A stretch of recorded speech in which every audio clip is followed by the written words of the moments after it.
Hello, hello. Today we're going to take a look at the New Mutants Omnibus by Chris Claremont, Volume 1. This guy right here. I love this. I just finished reading it. I just want to give you my thoughts and show some of the art. Love this cover. This is a big boy. This is a big book. How many pages does this have? Let's see. Over 1,200 pages. Contains Marvel graphic novel number 4, New Mutants 1 through 34, New Mutants Annual 1, Marvel Team Up 149, Marvel Team Up Annual 6, Uncanny X-Men 160, 167, 180, 189, and 192, Magic 1 through 4, and material from Marvel Team Up 100. So yeah, it's a lot in here. But I love the way this is mapped and the way this reads. It actually starts off with the it starts off with like I think a Marvel Team Up issue. Yeah, Marvel Team Up, Spider-Man and Fantastic Four, and then an Uncanny X-Men issue, and then it goes into the graphic novel, the New Mutants graphic novel, which kind of goes over the origins of all the characters and stuff. And the origins of the characters are kind of what you'd expect. They are, and I have this signed by Chris Claremont. Let's see here. Let's get this out of the way a little bit. Okay. The characters are coming of age and discovering they have powers. This is a table of contents, which is nice. Here we go. We have Marvel Team Up. This is where we are introduced to the character Shawn, who's basically the first New Mutant. She has telepathic powers. So she ends up in the care of Professor Xavier. I'm just going to kind of go through this quickly. This is a cool story, but it's not really like the main stuff that you want to see in here. So here we go. Here she is. Karma is her name, I think, her superhero name. And then we have Uncanny X-Men 160. So this ties in very closely with, this kind of shows what's going on when the X-Men are away and presumed dead by Charles Xavier, dealing with the Brood, and then some crazy stuff happens with Storm as well. And that whole Brood saga in Uncanny X-Men Volume 3, if you haven't read it, totally read it. That's one of my favorite. I mean, it is so like, it's almost stressful reading it, like what happens to Wolverine and how he kind of powers through and how his healing factor saving him. Anyway, I digress. But it's very interesting how these things kind of tie together, because the New Mutants have come around while they're away and presumed dead. But actually where this starts off is, this starts off with the X-Men going into limbo, and this was what leads into Colossus's younger sister, Ileana Rasputin,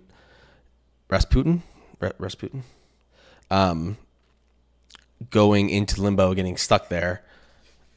And we know that she eventually, ends up spending half her childhood there and comes back as the character, the mutant Magic.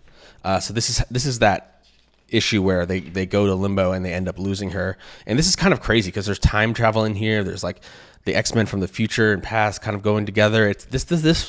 I actually thought this was really clever writing by Chris Claremont.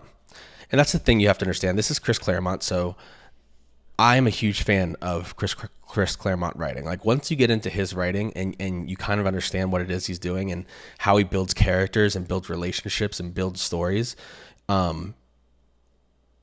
it's great. And I've met Chris Claremont a couple of times now at a convention, and he's so passionate about his characters and all the stories and things that he's built. And he'll sit there and he'll talk to you about all the stuff that he wrote and why he did it, and what he thinks about them bringing back Jean Grey, for instance. Like I remember him telling me that when he killed off Jean Grey,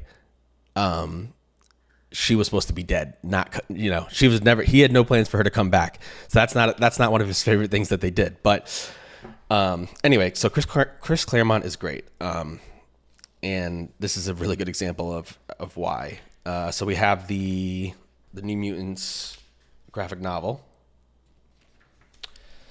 and we have Rain here, Rain Sinclair. Wolfsbane, I guess, is her superhero name. Roberto DaCosta, right? He's Sunspot. And then we have Sam Guthrie, who is Cannonball. Very interesting power he has. He can kind of like blast like a cannonball, and he has this like aura around him that keeps him like invulnerable while he's flying. We have Danielle Moonstar, who is Mirage, I guess is her superhero name. They actually use their real names more than they use their superhero names for a lot of this book. Sean, of course, is part of the team. So these are the main players. The art in the graphic novel it's actually not my favorite, but once we get into the Bob McLeod stuff, I really like that stuff. And then later into the Bill Sienkiewicz that is like a whole nother level. I think it's really amazing. So let me skip ahead. This is the graphic novel stuff. Okay, and then we have New Mutants #1.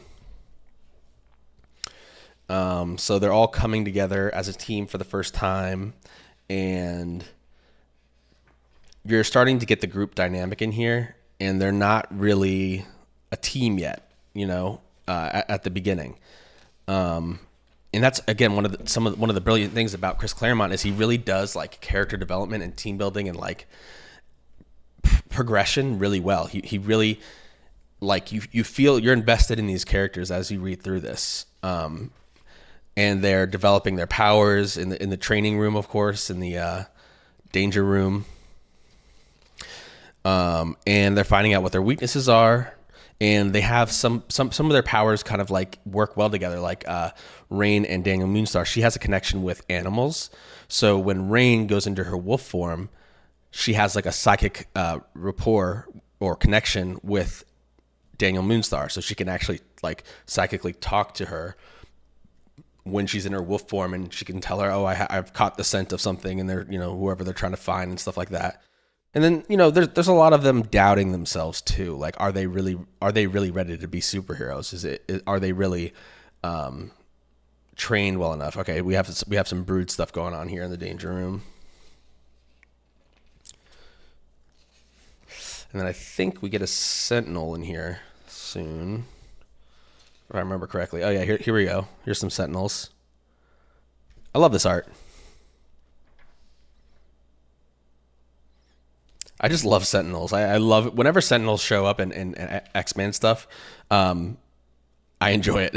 I don't know what it is. I haven't gotten the Sentinel Jumbo Funko Pop yet, but it's on my list of Funko Pops that I want to get, so I definitely am going to get it eventually.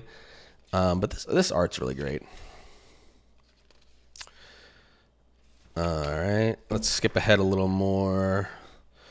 Eventually, so like I talked about earlier, this kind of happens at the same time where the X-Men are oh, here's some Brood stuff here. Okay, right. So this is where you have the Uncanny X-Men issue, and the New Mutants are all kind of at home hanging out, and all of a sudden, boom, the X-Men come crashing in their home, and they think, both groups are thinking, who are these other people? A common thing in comic books is authors coming up for, reasons for superheroes to fight each other, like the heroes to fight each other. Because people want to see like, Colossus versus Sunspot and stuff like that. And so it's kind of like a thing that you see pop up all the time. And it's not always like the smartest or a super good reason why they should be fighting. Like, you busted through the window because there were people sitting on the couch in there. Really? Whatever, Anyway, so they're kind of like, what's going on? We thought the X-Men are dead. These can't be the real X-Men. And they're fighting. And then, of course, they kind of realize, hey, it's us. My favorite X-Men, or one of my favorite, Kitty Pryde. She got this crazy outfit. Like a Starjammer outfit or whatever on. Oh, that's right. And then there's some stuff going on with Professor Xavier and the Brood, but you should read this. So I'm not going to kind of go into what's happening there, but man, the Brood the Brood is a long story arc in the X-Men stuff. It takes them a long time to get back to kind of a status quo when dealing with the Brood. Oh, the Gladiator, very cool character. This Gladiator character, I've talked about him in some of my other videos. You got the Starjammers. Oh, the next Professor Xavier is a jerk. Let's see. Hold on. I think that she's saying that because he's telling her she needs to be a part of the New Mutants, not the X-Men. Let's see. There's that famous panel. Is it in here? Oh no, that's in the other X-Men book. Oh right, Cloak and Dagger. I forgot about Cloak and Dagger completely. Yeah, Cloak and Dagger play a role in here, in the beginning here, and then also later on in the end, they kind of come back, and they're actually pretty cool characters. So I got more into Cloak and Dagger from reading this, definitely.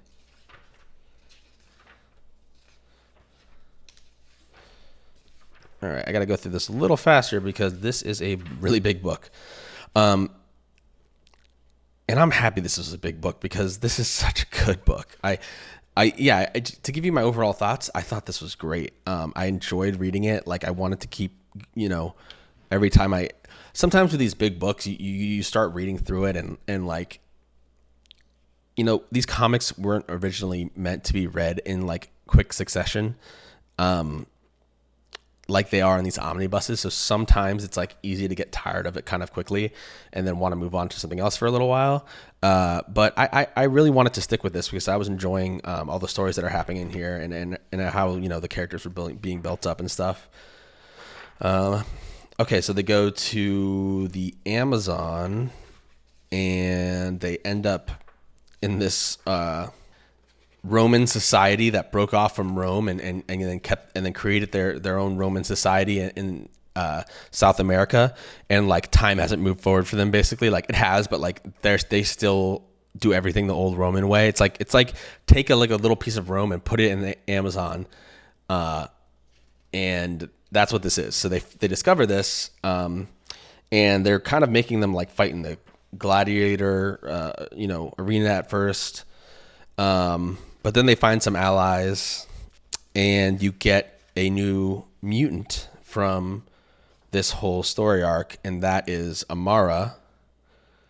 I forget what is her. But see, this is like the Roman stuff, and there's like a corrupt senator, and that's kind of tricking them, and they realize in the end what's going on.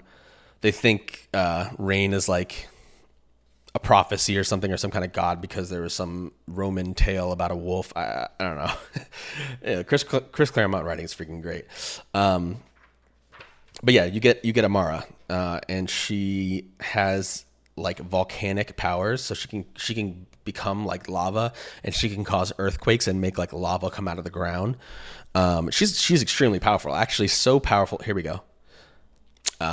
She's so powerful actually that they really have to find a way for her to control her power and make sure she's not like, causing earthquakes and causing issues and innocent people to get hurt. So that's actually kind of a story arc for Amara, is like, being worried about the fact that she can't control her powers and that someone around her could get hurt. But yeah, there we go. Maybe I'll pick up this issue. That's a cool cover. So boom, another new mutant joins the team. Let me skip forward more. Oh right, Magic. So in here we get the Magic miniseries. I think it was 4 issues, and it covers what happened to Ileana when she went into limbo. And it's important to the story because Magic, Ileana, becomes a very important part of the New Mutant team in like the second half of this book, or even just after, like probably in the first 2/3 of this book. And this shows what she went through while she was in limbo. And she's interesting because she is a mutant with the ability to teleport into limbo. And then she can teleport out of limbo. She can teleport. That's what her mutant power is. But what happens is she like teleports to limbo, and then she teleports out of limbo into a new place. And the thing about her teleporting is, though, she can also teleport through time. And this is actually a problem because she has trouble controlling it. So if she tries to take them from like New York to LA for some reason, let's say, she could end up taking them there, but 1,000 years in the future. So you can't always rely on magic to teleport the team. I think that was probably because things would be way too easy for the New Mutants if they had a perfect teleporter on their team. So probably a bit of like, you know, something for the plot that Chris Claremont came up with, in my opinion.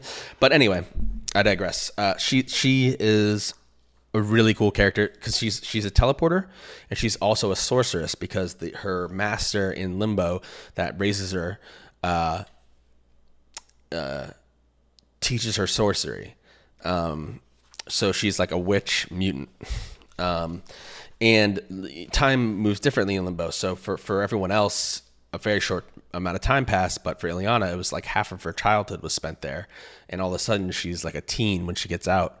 And she has her mutant powers and she's a sorceress. Oh, and then so this is like Kitty Pryde, but in Limbo, it's like some future version of Kitty Pryde, and there's a future version of Storm that's in there that helps her as well. I'm gonna skip past this so you don't see any spoilers. Oh yeah, there's this Limbo version of Storm. I love Storm. She's one of my favorite X-Men. She's just such a cool character.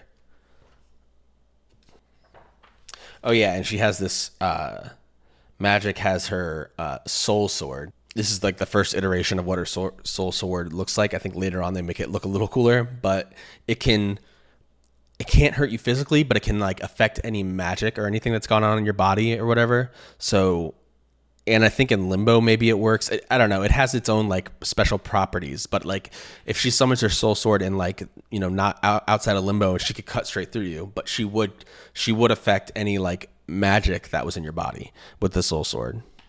But it's very powerful, and it's definitely something that gets used in the plot quite a bit.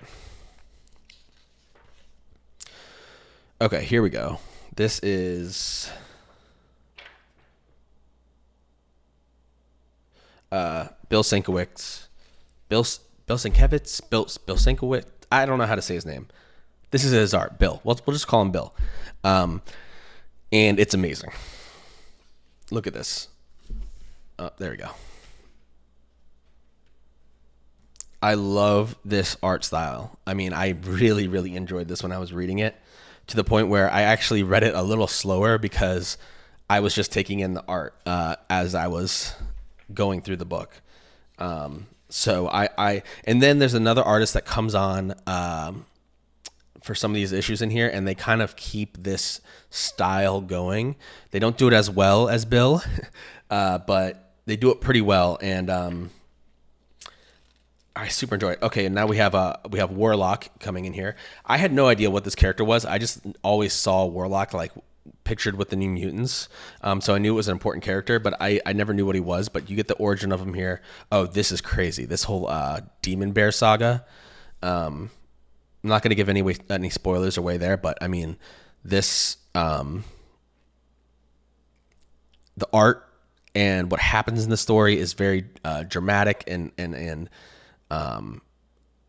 you know, it almost stresses you out a little bit reading it, and it elicits emotions, which is what good writing should do. So really good arc, something that Danielle Moonstar really needed to overcome. That gets, you know, the seeds for this story get planted all the way back in her origin, and then it all comes to climax here with this awesome art. All right, moving along a little bit. What else do we have? Here's Warlock. I think this is when he first comes down.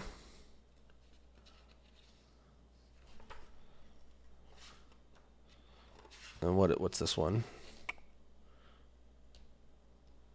Oh, yeah, there's this arc where they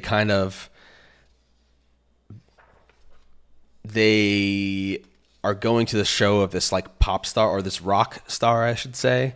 And it turns out that character is actually a mutant that has kind of a nefarious plan for the Earth, that the New Mutants eventually, put a stop to. And then the character ends up becoming like a friend of the New Mutants and stuff, as villains often do in comics. But it's a cool concept, and there's a Dyson sphere, and if you know what that is, it's a really cool science fiction object that plays a role. So I thought that was pretty cool that Chris Claremont included that really sci-fi concept into the New Mutants. And when I say Dyson, I'm not talking about the vacuums. Look it up, Dyson sphere. It's a really cool concept. It's basically a giant structure that gets built around a star, or a giant sphere that gets built around the star, so it always has energy from the star. And then there's like civilization basically is built along the inside of the sphere. So instead of being built on the outside of the sphere like a planet, it's the inner like surface of the sphere that you live on. I don't know if I explained that well, but yeah, that's a thing. All right, we've got some Nightcrawler action.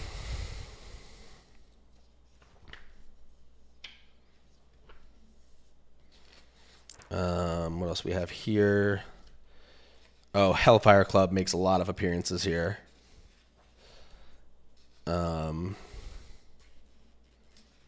Really great art throughout this whole book. No matter who's doing the art, I really enjoyed it. Classic Hellfire stuff going on here. Oh, you also get, I think I kind of went past this part, but a lot of Emma Frost, and she has the Hellions, which are basically a team to mirror the New Mutants, but like, bad guys. And they have a conflict in here, and kind of have an ongoing conflict. Here's more of Magic, and then Magic is getting, actually at the end of this book, you don't know, there's still a lot more to uncover about Magic. Her character is very deep, and she has a lot of stuff going on with her. She rules Limbo at this point. She has this soul sword. When she summons the soul sword, she gets this like armor on her body, and she has no idea why like she's getting this armor, and then depending on how she uses her powers, she gets like magical armor that covers her, and that she hasn't, at least at the end of this book, she hasn't figured out why that is. Look at this. This stuff is just great, man. Storm with the mohawk, I love it. Kitty Pryde.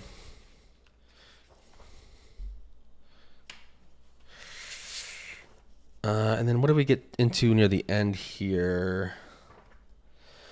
Seems like the New Mutants are getting kidnapped a lot, I'll tell you that. So that's something they have to deal with. There's a side story going on with Magneto. Oh, right. Part of this takes place when the X-Men are gone during the first Secret Wars. And then there's like the second Secret Wars that takes place, and some of the issues kind of cross over into New Mutants. So they did include that stuff in here, which I thought was good, because that way you're not confused when they're like, oh, the X-Men are, where are the X-Men? We can't get them for help right now. Well, it's because they're in Secret Wars 1 earlier in the book, and then they're in Secret Wars 2 later on, dealing with the Beyonder, of course. And the Beyonder is in here. But it does also, you get a side story with Magneto, and somewhat of interest to him. He kind of is falling in love with someone that isn't a mutant, so that has implications. And then this is one of the last story arcs, and a character you thought you wouldn't see again, I'm just going to say it that way, comes back, and not in a way you would expect it. So there's this villain, and it's kind of like they're hinting at who this person is, and then it's one of those things where it's like, you're trying to figure it out as you read, who could this person be, and then it's revealed, and you're like, oh my gosh, that's crazy. It's not that hard to figure it out if you just read it, but then you figure out who it really, really is, because there's another twist to that. And I just thought it was clever. it was some good, clever writing by Chris Claremont. Again, I cannot praise Chris Claremont's writing enough. I really enjoy reading his stuff. I've read the Uncanny X-Men omnibuses 1 through 3 so far. And then I read this, and now I'm gonna read 4, and then probably the second New Mutants. And I've read a bunch of his other stuff as well. But there's a reason that he wrote X-Men for decades. It's because he was really good at it. Yeah, and there you go. That's most of it. I'm just gonna show off the art a little bit more in here real quick.